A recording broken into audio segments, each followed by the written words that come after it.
One time for the coast. Light one, nigga smoke.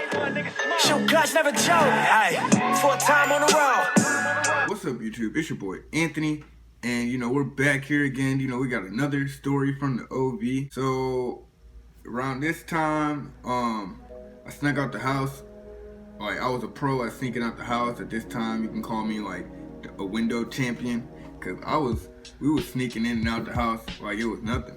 Well, this time, like, I knew what to do. I waited for my mom to go to sleep. It was like 11:30, and I locked my door. And what I did was like put a towel or like a shirt or something in between the crack of my door and the wall. So like if I knew my mom came in, that little thing would be moved and I knew I was caught in the morning. But yeah, I set that up, and then I opened my window slowly, closed it back, and then I started walking to the trap, and it was only like 3 blocks away. People were there either smoking, selling weed, and I was bored, you know what I'm saying? It was probably a school night, but I was bored. So I was like, fuck it, I might as well. And I had a little bit of weed, so I was like, fuck it, I'm gonna go ahead and go to the trap and see what I can get into. When I walked in, everything was pretty normal. Niggas was playing Call of Duty and shit, and smoking, and just kicking it.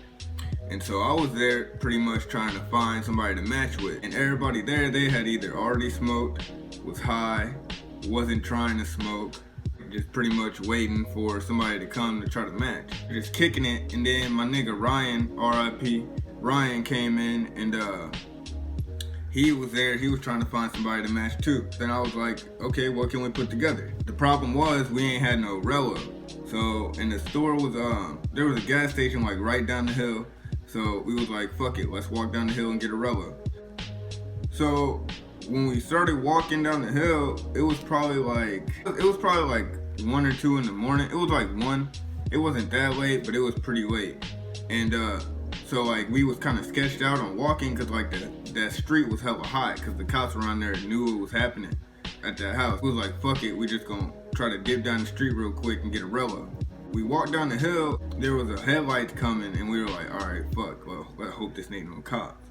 And when we realized it was a cop, I was like, bruh, like, there's a cop. And he was like, bruh, just keep walking. I was low-key spooked, because I knew I had my weed in my pocket, because I wasn't leaving it up there, because, like, somebody was probably going to steal it or something. So I already knew, like, if the cop was going to search me, I was fucked, you know what I'm saying? I don't know if the homie had his weed or him or not, but it was 1 o'clock in the morning, and that street was hot, so I knew this cop was finna, like, harass us or do whatever the fuck you know what I'm saying? He was finna do something.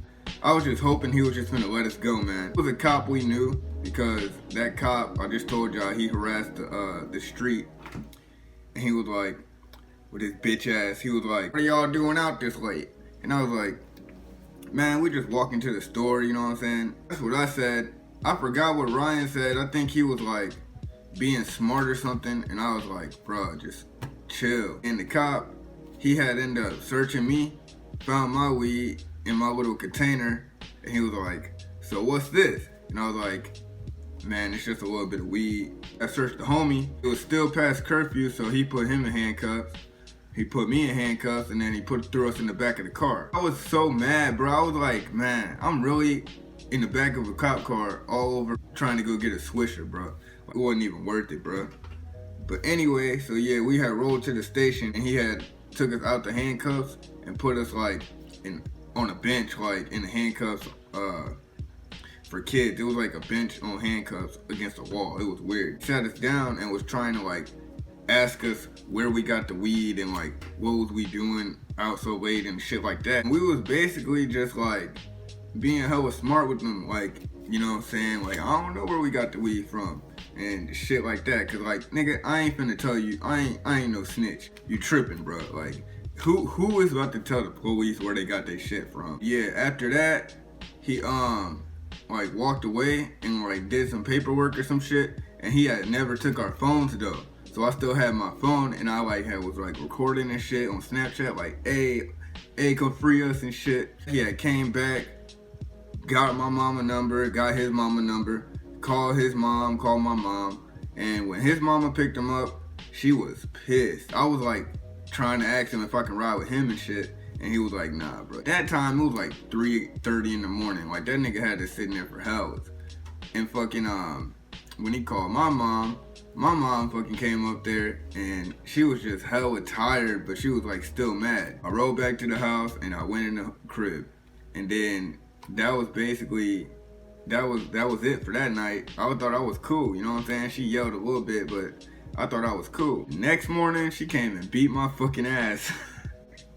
She came and beat my ass, dude. Pretty much it. That's basically the time I snuck out with the homie, RIP. Moral of the story is, don't be out past curfew and don't have weed on you past curfew. But if you do, don't get caught. And I'll catch y'all in the next video. This is Roy TV. Follow my Instagram at Roy TV. And I'll see y'all in the next video.